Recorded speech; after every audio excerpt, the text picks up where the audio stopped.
Hello friends, बहुत बहुत स्वागत है आपका इंग्लिश एडवांटेज की ऑनलाइन क्लासेस में। फ्रेंड्स, इस वीडियो में मैं आपको मॉक टेस्ट नंबर 8 सॉल्व करवाऊंगा आपके आईबीपीएस क्लर्क प्री एग्ज़ाम के लिए। लेकिन इस वीडियो में मैंने जो क्वेश्चंस लिए हैं और जो क्लोज टेस्ट लिया है वो ना केवल आपके आईबीपीएस क्लर्क प्री के लिए यूज़फुल रहेगा बल्कि मेंस के लिए भी बहुत यूज़फुल रहेगा, क्योंकि क्लोज टेस्ट मैंने जो लिया है वो थोड़ा सा टेक्निकल है और इसी तरीके का क्लोज टेस्ट आपके प्री और मेंस में आएगा, पर्टिकुलरली मेंस में। क्योंकि प्री में आपका स्टोरी बेस्ड क्लोज टेस्ट या स्टोरी बेस्ड पैराजंबल डेफिनेटली आ सकता है। तो इस तरह के क्लोज टेस्ट की आप ज़्यादा से ज़्यादा प्रैक्टिस करिए।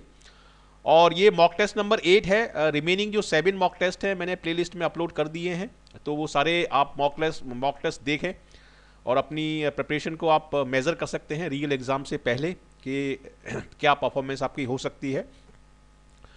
तो चलिए शुरुआत करते हैं। ये वीडियो हिंदी लैंग्वेज में है और इसका इंग्लिश वर्जन भी मैं अपलोड कर दूंगा, तो वो भी आप इंग्लिश की प्लेलिस्ट में जाके देख सकते हैं। तो इस मॉक टेस्ट में टोटल 15 क्वेश्चन है, जिसमें से 10 क्वेश्चन स्पॉटिंग एरर के हैं और सारे क्वेश्चन इंपॉर्टेंट क्वेश्चन हैं, आपके एग्जाम में आ सकते हैं। केवल 2 सेक्शन है, सेक्शन 1 एंड सेक्शन 2। सेक्शन 2 में क्लोज टेस्ट है। तो इसको आप इस क्वेश्चन को पहले पूरा पढ़ें और आप इसका आंसर निकालें और इन आंसर्स को आप एक पेन और एक पेपर ले लें, उस पर आप लिखते जाएं और जब वीडियो ख़त्म हो एंड में तो सारे मार्क्स आप जोड़ के मुझे आपको सेंड करना है, अपना स्कोर आपको बताना है। उससे मैं आपको फीडबैक दूंगा और आपका कॉन्फिडेंस बढ़ेगा। यदि आपका आंसर मेरे आंसर से मैच करता है तो 1 नंबर आपको देना है, अदरवाइज गलत अगर निकलता है तो 0.25 की माइनस मार्किंग करनी है और अगर अटेम्प्ट नहीं किया तो फिर 0 नंबर देना है उसमें। तो इस तरीके से आपको इसको करना है। तो ये है question number 1। Jamshedji knew that an industrial revolution could only brought in the country by setting up an iron and steel industry। तो ये क्वेश्चन है जमशेदजी टाटा की, इसमें बात हो रही है और न्यू यहाँ पर दिया हुआ है। न्यू का मतलब है कि ये पास्ट टेंस है, जमशेदजी जानते थे, ठीक है, तो इसलिए यहाँ पर कुड दिया है, तो कुड और न्यू यहाँ पर सही है। और इसको आप सॉल्व करें, इसका आप आंसर निकालें, उसके बाद मैं आपको इसका आंसर बताता हूँ। देखिए, इसका आंसर ये है कि यहाँ पर इसमें कुड ओनली बी, यहाँ पर इसमें बी और आएगा यहाँ पर ठीक है। तो इसमें ये है आपका फर्स्ट पार्ट, ये है आपका ए पार्ट और ये है आपका बी पार्ट, और सी पार्ट में could only be, could only be, क्योंकि ये पैसिव वॉइस में है तो इसलिए कैन बी और could be, must be, should be, इन सभी के साथ हम थर्ड फॉर्म लगाते हैं। तो ये पैसिव वॉइस में है तो इसलिए यहाँ पर बी आपको यहाँ पर लगाना पड़ेगा। और इसका मतलब है कि जमशेदजी जानते थे कि इंडस्ट्रियल रिवॉल्यूशन अगर लाना है तो वो लाया जा सकता है केवल आयरन और स्टील इंडस्ट्री लगाकर, ठीक है, तो इसको लाया जा सकता है। तो इसलिए ये पैसिव वॉइस है और इसलिए यहाँ पर इसमें आपको बी और इंसर्ट करना पड़ेगा और इसका जो आंसर होगा वो होगा सी। क्वेश्चन नंबर 1 का आंसर है सी, ठीक है, तो इसको आप लिख लें। Question number 2, in the event of a hang parliament, he would still fight for everything in the manifesto।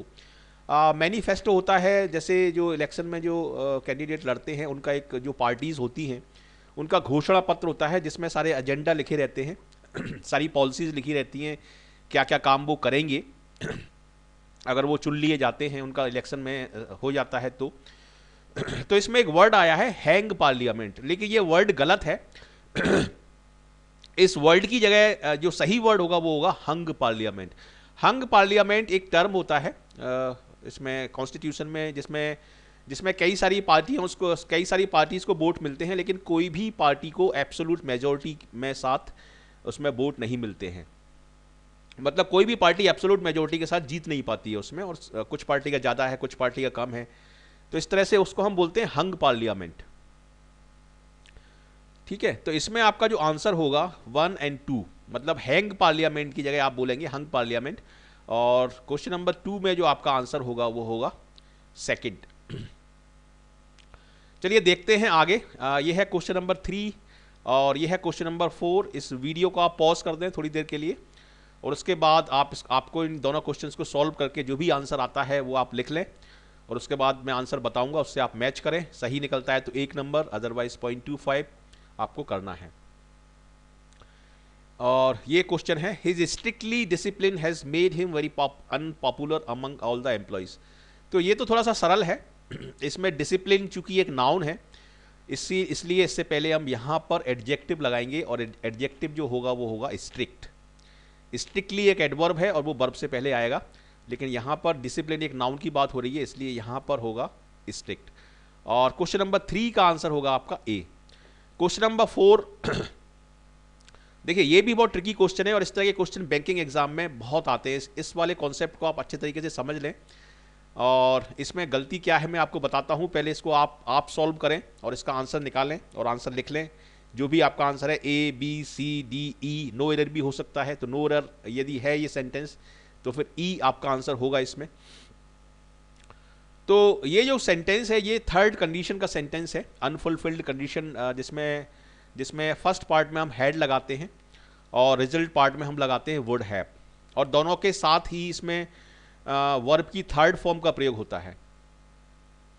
ठीक है, जैसे यहां पर वुड हैव के साथ थर्ड लगाया है, लेकिन यहां पर जो हैड का प्रयोग हो रहा है वो होने के लिए हो रहा है। ये सेंटेंस कह रहा है कि यदि हमारे पास हमारी टीम में सचिन तेंदुलकर होता तो हम पाकिस्तान के अगेंस्ट उस मैच को जीत सकते थे। हमने वो मैच जीत लिया होता। ठीक है, वुड हैव का मतलब होता है कि ऐसा हमने कर लिया होता, कुड हैव का मतलब है कि ऐसा हम कर सकते थे। तो यहाँ पर आपका हैड तो एक नॉर्मल स्ट्रक्चर में आता ही है, लेकिन होने के लिए एक हैड और आएगा। यहाँ पर एक हैड तो नॉर्मल स्ट्रक्चर में हैड और वुड हैव तो आते ही है, लेकिन एक हैड के साथ दूसरा हैड इसलिए आएगा क्योंकि वो वर्ब की थर्ड फॉर्म के रूप में वो आएगा। ठीक है, यहाँ पर तो हैड प्लस V3 यहाँ पर मिसिंग है, और यहाँ पर वुड हैव के साथ वन दिया हुआ है तो वो सही है। केवल यहाँ पर आपकी गलती है, हैड के साथ एक और हैड आएगा, उसका मतलब होगा कि होना। तो इसलिए इस पार्ट में क्वेश्चन नंबर 4 में आपका ए पार्ट में इसमें गलती है। क्वेश्चन नंबर 3 का भी आंसर ए है, और क्वेश्चन नंबर 4 का भी आंसर आपका ए है। चलिए आगे बढ़ते हैं।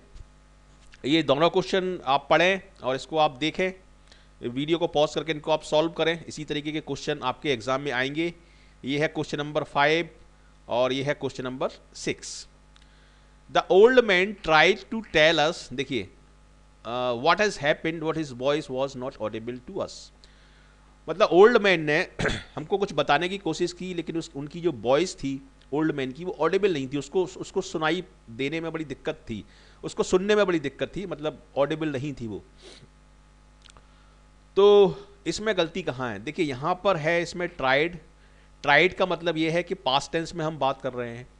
ठीक है, तो ओल्ड मैन ने हमें स्टोरी बताने की कोशिश की। The old man tried to tell us what has happened, मतलब ओल्ड मैन ने हमें वह बताने की कोशिश की जो पहले हो चुका था, क्योंकि पहले कोई भी काम होगा उसके बाद ओल्ड मैन कुछ बताएगा। ठीक है, ये कॉन्सेप्ट को समझिए, यहाँ पर इसको समझना जरूरी है। पहले कोई चीज होगी उसके बाद वो आपको बताएगा, मतलब ये टेल जो है वो बाद में होगा, पहले हैपनिंग पहले होगी। तो इसलिए यहां पर हैज के स्थान पर आप बोलेंगे हैड। ठीक है, क्योंकि ये घटना पहले हो चुकी थी, उसके बाद ओल्ड मैन ने किसी को बताया। तो इसलिए ये बहुत अच्छा क्वेश्चन है, बहुत टिपिकल सेंटेंस है, बैंकिंग में जरूर आएंगे इस तरह के सेंटेंस। और क्वेश्चन नंबर 5 का जो आपका आंसर होगा वो होगा 3। अब देखिए ये सेंटेंस, देखिए इस तरह के सेंटेंस आपके IBPS प्री के अलावा आपके मेंस में भी आएंगे इस तरह के सेंटेंस। इसलिए ये वीडियो आपके लिए बहुत इंपॉर्टेंट रहेगा, इसको आप पूरे वीडियो को ध्यान से देखिए, क्योंकि अभी जो एग्ज़ाम हुआ है IBPS PO मेंस का, उसमें मेरे मॉक टेस्ट में से काफ़ी क्वेश्चन आए हैं।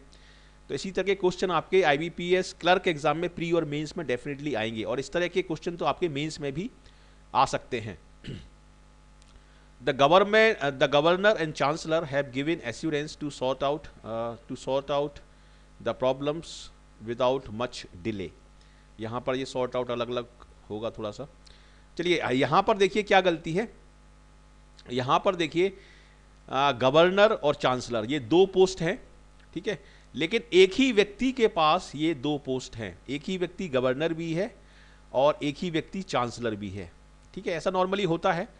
जैसे कंपनीज में एक ही व्यक्ति सेक्रेटरी भी है, मैनेजर भी है। जैसे स्कूल में एक व्यक्ति प्रिंसिपल भी है और वो फैकल्टी भी है, कुछ पढ़ाता भी है वो, तो एक ही व्यक्ति के पास दो जब पोस्टें होती हैं तो इस तरह का हम यूज़ करते हैं। अब देखिए इसमें क्या होता है, यदि चांसलर से पहले आप यहाँ पर दा लगा देंगे तो ये दो व्यक्ति और दो पोस्ट हो जाएंगी, ठीक है, दो व्यक्ति और दो पोस्ट, लेकिन ये दो व्यक्ति हैं और मतलब एक व्यक्ति है और दो पोस्ट हैं यहाँ पर, ठीक है। तो इसलिए गलती हम कैसे सुधारेंगे इसमें, देखिए गलती सुधारने का एक तरीका तो ये है कि यहाँ पर हम इसमें दा लगा सकते हैं, तो ये दो व्यक्ति हो जाएंगे और हैव जस्टिफाई हो जाएगा। लेकिन सही तरीका इसका ये है कि यहाँ पर हम हैव को हटा के इसकी जगह हैज़ लगाएंगे और आपकी जो गलती मानी जाएगी वो सेकेंड पार्ट में मानी जाएगी। मतलब यहाँ पर आपको दा नहीं लगाना है, यहाँ पर हैव को हटा के आपको हैज़ लगाना है। नॉर्मली हम रिप्लेस करते हैं वर्ड्स को, वर्ड कोई भी ऐड नहीं करते हैं, क्योंकि यहाँ पर यदि हम करेक्ट करेंगे इसको तो दा को हमें ऐड करना पड़ेगा, लगाना पड़ेगा दा यहाँ पर, लेकिन यहाँ पर हम इसको रिप्लेस करके इसकी जगह हैज़ लगा सकते हैं और वो सेंटेंस आपका सही हो जाएगा।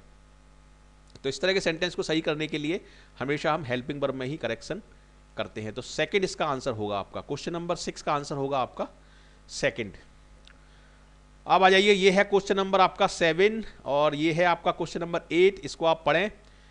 Decentralisation must be always balanced with centralisation in areas of major policy decisions. ये भी बहुत अच्छा सेंटेंस है, इसको वीडियो को पॉज करें और इन दोनों सेंटेंसों को आप करें और इसका आंसर आप लिख लें, उसके बाद मैं इसका आपको बता रहा हूँ। देखिए इसका आंसर क्या होगा, ये जो ऑलवेज है ये हमेशा मस्ट और बी इन दोनों वर्ड्स के बीच में आता है। ये जितने भी एडवर्ब हैं, ऑलवेज हुआ, नेबर हुआ, ठीक है, must always be, must never be, तो ये दोनों वर्ड आप ध्यान से सुन लें आप, ऑलवेज और नेबर, ये दोनों वर्ड यहाँ पर आएंगे, इनकी पोजीशन जो होती है बीच में होती है, मस्ट और बी के बीच। Must always be, must be always कहना गलत होगा, ये मस्ट बी ऑलवेज कहना गलत होगा, मस्ट ऑलवेज बी।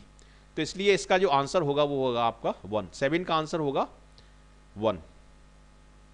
बहुत अच्छा सेंटेंस है ये सेंटेंस मैंने इसलिए लिए हैं ताकि आपकी मेंस की भी प्रिपरेशन हो जाए, प्री के बाद, प्री की तो हो ही जाएगी लेकिन मेंस की भी इसके थ्रू आपकी प्रिपरेशन हो जाएगी। They could not finish all their work and therefore there case could not be considered. बहुत अच्छा सेंटेंस है ये, लेकिन इस सेंटेंस में आप ध्यान से देखिए, यहाँ पर एंड भी आ रहा है और देयरफॉर भी आ रहा है, मतलब दो दो कनेक्टर एक साथ लगा दिए, तो ये चीज़ गलत है और इसको आप सुधार सकते हैं। एंड देयरफॉर देयर केस की जगह आप बोलेंगे एंड देयर केस, मतलब देयर केस को आप पहले लाएंगे और देयरफॉर को आप बाद में ले जाएंगे, ठीक है। And there case therefore could not be considered, इस तरह से ये बनेगा सेंटेंस। और फर्स्ट, सेकंड और थर्ड इसमें गलती है आपकी। ये बहुत ट्रिकी सेंटेंस है, बहुत अच्छा सेंटेंस है, इस तरह का सेंटेंस आपके मेंस एग्जाम में भी आ सकता है। तो इसलिए मेंस एग्जाम को मद्देनजर रखते हुए, मैंने ध्यान में रखते हुए आपको ये प्री की भी आपकी तैयारी हो जाएगी इससे और मेंस की भी तैयारी आपकी हो जाएगी। ये है आपका 9th और 10th, क्वेश्चन नंबर 9 और क्वेश्चन नंबर 10। क्वेश्चन नंबर 9 देखें आप, the long term success of A company is usually examined on certain financial and non financial barometers. देखिए ये सेंटेंस में ग्रामर की कोई गलती नहीं है, केवल वर्ड रिलेटेड मिस्टेक है इसमें, और इसमें गलती इस वर्ड में है बैरोमीटर। बैरोमीटर हवा का दबाव नापने के लिए यूज होता है, ये जीके में पढ़ाया जाता है। तो यहाँ पर हम बैरोमीटर की बात नहीं कर रहे हैं, यहाँ पर हम पैरामीटर्स की बात कर रहे हैं। तो यहाँ पर बैरोमीटर की जगह पैरामीटर वर्ड आएगा और ये क्वेश्चन उसमें भी आ सकता है आपका सेंटेंस इंप्रूवमेंट में, और जो इनएप्रोप्रिएट वर्ड वाले सेंटेंस होते हैं उसमें भी आ सकता है। तो इसलिए ये क्वेश्चन मैंने यहाँ पर इसको लिया है। Is there sufficient reasons you can give me for your failure to reach in time. ये भी बहुत अच्छा क्वेश्चन है, बहुत अच्छा क्वेश्चन है, बहुत ट्रिकी क्वेश्चन है और इसको सॉल्व करना इतना आसान नहीं है। देखिए यहाँ पर इसमें गलती क्या है, यहाँ पर रीजंस दिया हुआ है, यदि आप ध्यान से देखें, और रीजंस एक प्लूरल नाउन है, तो रीजंस के बाद जो हेल्पिंग वर्ब जुड़ेगी वो या वर्ब जुड़ेगी, वो कौन सी जुड़ेगी, वो जुड़ेगी आर। तो यहाँ पर इज की जगह आप लगाएंगे are. Are there sufficient reasons, क्योंकि यहाँ पर रीजंस है, रीजन नहीं है, ठीक है। तो इसमें आप हेल्पिंग वर्ब को आप इसमें चेंज कर सकते हैं, आर इसमें आप लगा सकते हैं, तो ये सही हो जाएगा आपका आंसर। तो क्वेश्चन नंबर 10 में आपका ए मतलब एरर है, इसमें ए मान लीजिए 1 मान लीजिए, एक ही बात है। तो ये आपका सेक्शन 1 हो गया। अब आ जाइए सेक्शन 2 पर। देखिए ये मैंने मेंस को ध्यान में रखते हुए लिया है, प्री की तो तैयारी हो ही जाएगी, लेकिन मेंस को ध्यान में रखते हुए मैंने लिया है आपको। ये थोड़ा सा टेक्निकल है क्लोज टेस्ट, और ये काफ़ी क्लोज हैं इसके जो आंसर्स हैं, मैं बताता हूँ आपको इसको। तो इसको पहले पॉज करें और पहले आप खुद इसको सॉल्व करें, और आपको जो टाइम लेना है वो लेना है 2.5 मिनट, जैसे मैंने यहाँ पर लिखा हुआ है 2.5 मिनट में इसको आपको सॉल्व करना है। A little known virus is one of the most alarming health crises to hit Brazil in decades.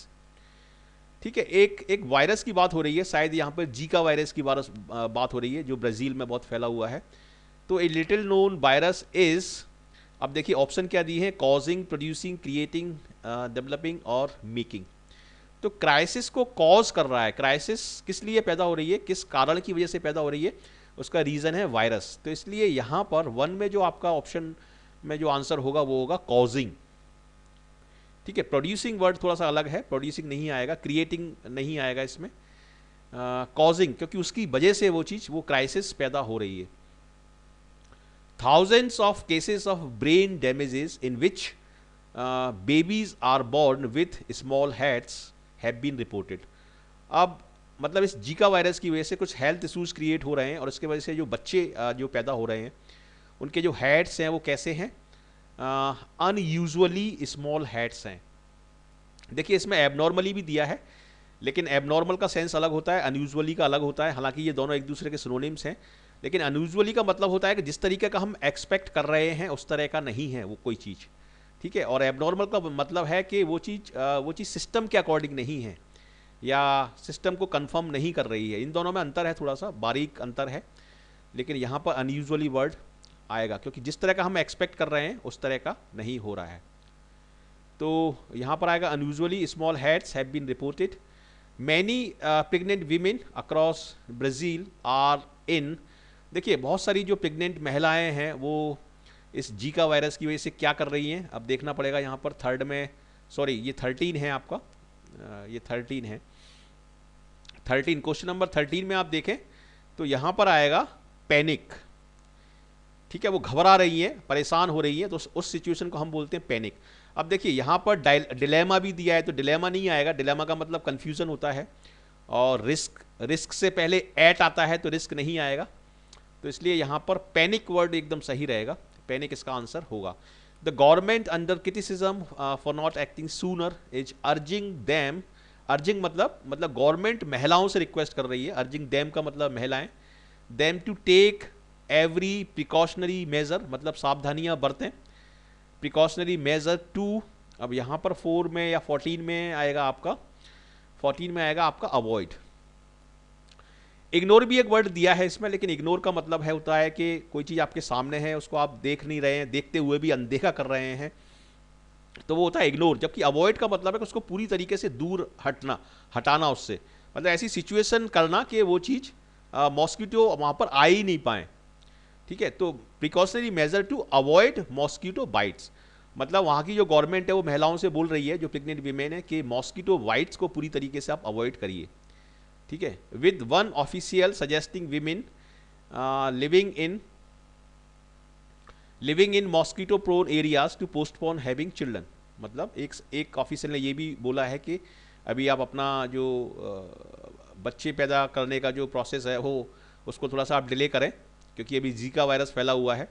ठीक है, the mosquito borne virus Zika has caused a huge surge in babies, मतलब इस तरह के बच्चे पैदा हो रहे हैं जिनमें माइक्रोसेफेली, ये एक बायोलॉजी का टर्म है एक, और ये एक रेयर एंड ये इनक्योरेबल है माइक्रोसेफेली, इसमें सिर थोड़ा सा छोटा होता है,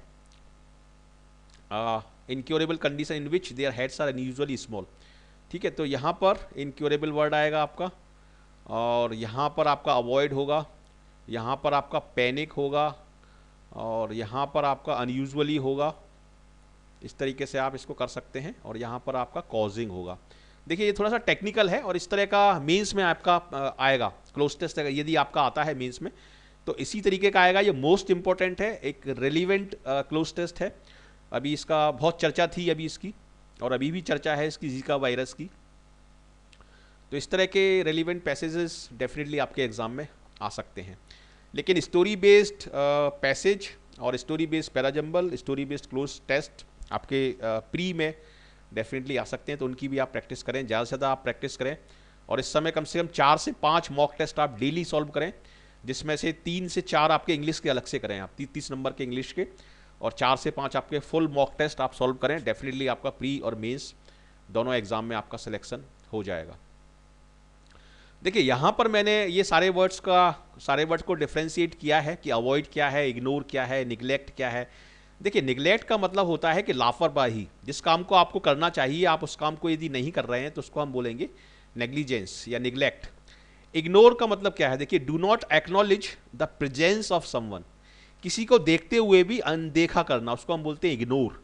रिफ्यूज टू स्पीक और even to look at them, तो इसलिए इग्नोर का मतलब यह है। और अवॉइड का मतलब क्या है, go out of one's way so as to preclude personal contact with someone और समथिंग, मतलब किसी चीज से दूर रहने का बहुत ज्यादा प्रयास करना। प्रीक्लूड का मतलब होता है प्रिवेंट, तो इसलिए जो मैंने अभी क्लोज टेस्ट बताया है उसमें अवॉइड वर्ड आएगा, इग्नोर वर्ड थोड़ा सा इनअप्रोप्रिएट रहेगा। और यहाँ पर मैंने एबनॉर्मल क्या होता है और अनयूजुअल क्या होता है उसका भी मतलब मैंने बताया है यहाँ पर। देखिए as adjectives the difference between unusual and abnormal is that unusual is unlike what is expected. Unusual वो चीज़ है जो उस तरह का नहीं है जिस तरह का हम एक्सपेक्ट कर रहे हैं। Differing in some ways from the norm, while abnormal is not conforming to rule और सिस्टम, जो सिस्टम के अकॉर्डिंग नहीं है, जो रूल के अकॉर्डिंग नहीं है, वो होता है abnormal. Deviating from the usual और नॉर्मल टाइप, जैसे कोई व्यक्ति है थोड़ा सा पागल टाइप का है, उसको हम बोलते हैं कि अरे ये तो एबनॉर्मल है, क्योंकि वो सोसाइटी के रूल्स को फॉलो नहीं कर रहा है, सोसाइटी का जो सिस्टम है उसको वो फॉलो नहीं कर रहा है, तो उसको लोग बाग एबनॉर्मल बोलने लगते हैं।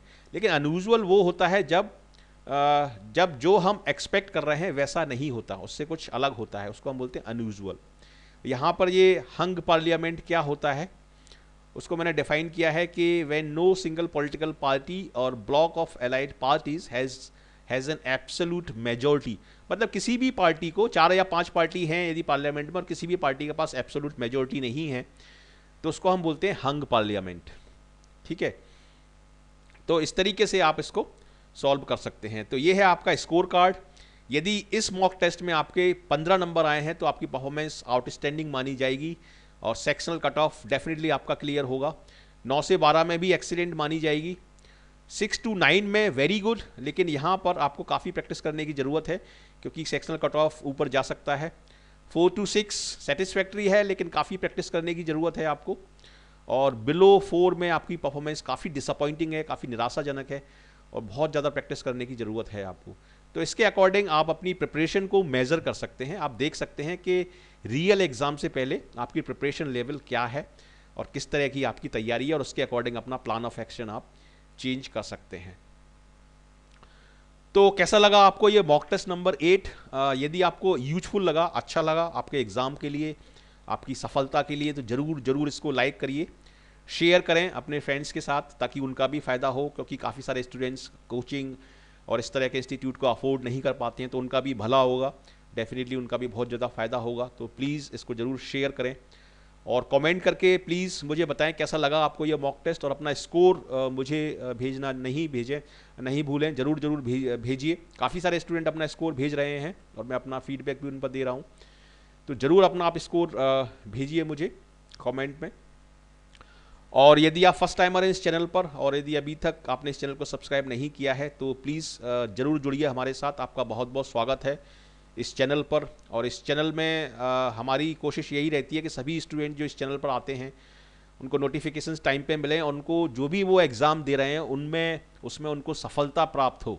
इसीलिए हम इस पर एग्ज़ाम ओरिएंटेड और रिजल्ट ओरिएंटेड स्टफ डालते हैं, और इस चैनल का नाम है इंग्लिश एडवांटेज यूट्यूब चैनल। ज़रूर इस चैनल को सब्सक्राइब करिए, ज़रूर हमारे साथ जुड़िए, आपका बहुत बहुत स्वागत है। So thank you very much for watching this video, and I wish you all the best for your bright future. Thank you.